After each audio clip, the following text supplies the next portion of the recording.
jam wale mon bandiraɓe musidɓe tedduɓe hettiɓe heeɗiɓe daraɓe Ayaw TV en garti kattande jomiraɗo e subakande o gam yettinan don ko sifa e kele gadana jayndeji ɗiɗi Sénégal joni paɗen koye jayndeji ɗi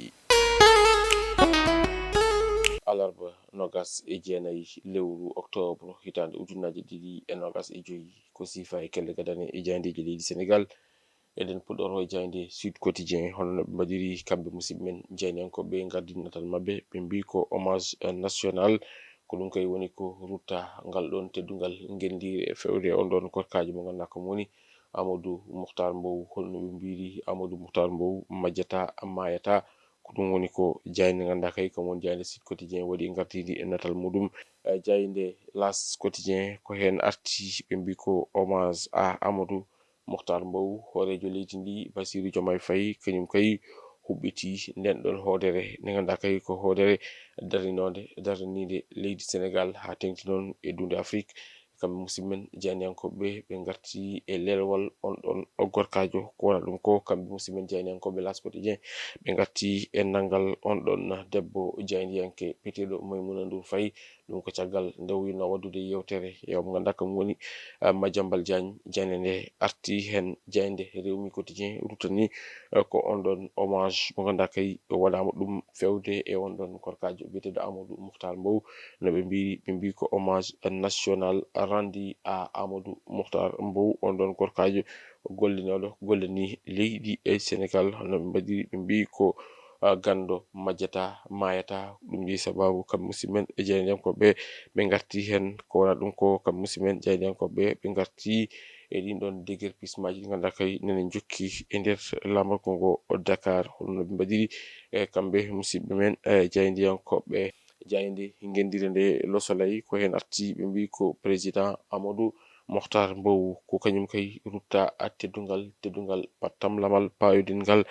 te nder leydi ndi no ɓe mbaɗiri horejo leydi ndi Bassirou Diomaye Diakhar Faye nena arta e ɓesgu makko kanko mo ganduɗa kam woni Amadou Mouhtar Mbow hono jayde gendire nde jayde Le Soleil waɗiri e gardidi natal muɗum jayde Enquête Quotidien kañum arti ko e goɗɗum ko witti e nangal on ɗon debbo mum no mbiri ɓe mbitande ko émission mo yinno wadde e waddude ɗum e omo ganduɗa kom woni Madiambal Diagne ko police émission o koko dartinani wonande kay omo ganduɗa kañum woni Maimouna Ndour Faye toon to 7TV honono jayde nde waɗiri e gardidi e natal muɗum on saaha jayde L'Observateur naati e dingaral jayde nde wi ko gendarme maɓɓe kay goni ko jippi toon to 7TV en woni tan noon ko kamɓe kay dartini on ɗon émission mo ganduɗa kay e woni e wadde ɗum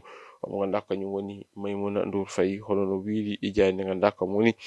jayde e groupe Futurs Médias nde woni jayde L'Observateur ɗum ko caggal nde Maimouna Ndour Faye bismino omo ganduɗa kañum woni Madiambal Diagne tawateɗo toon to caggal leydi mo ganduɗa ina fawayi dow muɗum ko wiyete ko mandat d'arrêt international mbi sababu noon ɓe mo ganduɗa kañum goni konikoɓe jeehi toon gam dartinde nden ɗon yewtere nde ganduɗa kay e kanko on ɗon débatjo omo wadanno ɗum e Madiambal Diagne jayde Les Échos arti e ko witti e alhaali omo ganduɗa kam woni Maimouna Ndour Faye ɓe mbitande ko Maimouna Ndour Faye caggal nden ɗon yewtere nde o yinno waddude e Madiambal Diagne kanko Maimouna Ndour Faye o wattidi ko waɗede embarqué par les gendarmes toon to Ouakam hono no wiiri jayde ganduɗa kay ko kam woni e jayde Les Échos kam musidɓe jaynankoɓe ɓe garti e ɗin ɗon 8 milliards mbiyaɗi yaltinama a fewde e ɓe ganduɗa kañum en goni loriɓe e ɗin ɗon inondation ngaji hitande e yawtude ɓe mbita nde ko Forum Civil namdima nde ɗum laɓɓinte ha leera cer ha laaɓa cer e koye ɓesguji ɗum ko yutti e ɗin ɗon 8 milliards kalaɗi ina tawe e jayde ganduɗa kay kom woni jayde Les Échos jayde Quotidien Le Quotidien kañum arti koye alhaali Madiambal Diagne kam e Maimouna Ndour Faye ɓe mbita nde ko l'état sous tension ko ɗum woni koɓe mbaɗi e gardidi e natal mabɓe ɗum ko caggal on ɗon émission mo ganduɗa kay ko kuccam hakkude Maimouna Ndour Faye e goto e invité ji muɗum ɓe ko lutti wonande kay on ɗon émission koko dartina e kekiɗe hanki o sababu no ɗum noon ko ɓe ganduɗa kañumen goni gendarme maɓɓe ko kañumen gari toon to 7TV dartini émission ko noonne kadi ɓe nangguiri on ɗon mo ganduɗa kañum woni baɗannoɗo on ɗon émission mo ganduɗa kay kom woni Maimouna Ndour Faye ɗo invitno omo ganduɗa kañum woni Madiambal Diagne hono no wiiri jayde ganduɗa kam woni jayde le quotidien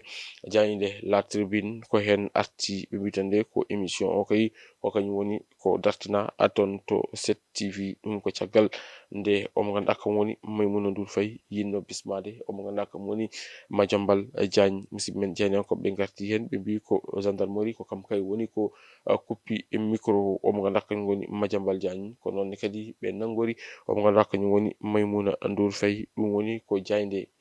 la tribune waɗi e gartidi natal mum ɓe gartini kadi e ɗin ɗon seppoji ganduɗa kay ina anniyi yuɓɓinede to ete nder leydi ndi wonande ɓe ganduɗa kañumen goni ñollank ɓe mbitande ko ñollank kañum caggal nde waɗi maintien hono gonɗon seppo muɗum mo ganduɗa kañum woni horejo jagorɗo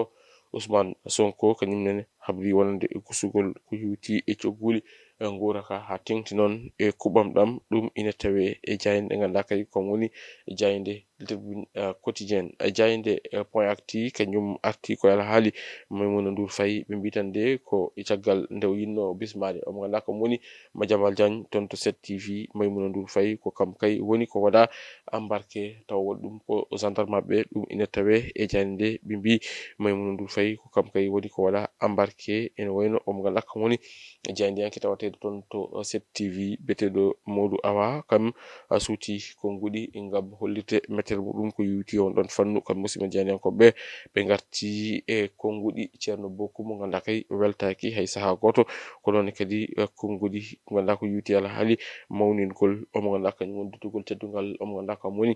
biyeteɗo Amadou Mahtar Mbow ɗum ne ina tawe e jayde nde ganduɗa kay kam woni jayde point actu jayde coftal ɓalli e jayde nde ganduɗa kam woni